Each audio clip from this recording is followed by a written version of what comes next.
Hello everybody, SAP Simple here. Hope you are well. Today I'll show you how to fix you can't send friend request right now on Facebook problem. It's an easy process, so let's start. First of all, open your Facebook app and then just go to the friends section. Here you can see all the suggested friends and the friend requested options. Just click to the friend requested, see all options. After that you can see all the friend requests you have searched, delete of some, and then click to the three dot menu in the top right side.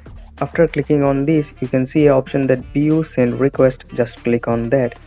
After that you will see all the send friend requests. That's why your uh, limit has been exist, so that's why you can't send friend requests. Just cancel the friend requests that's you sent before.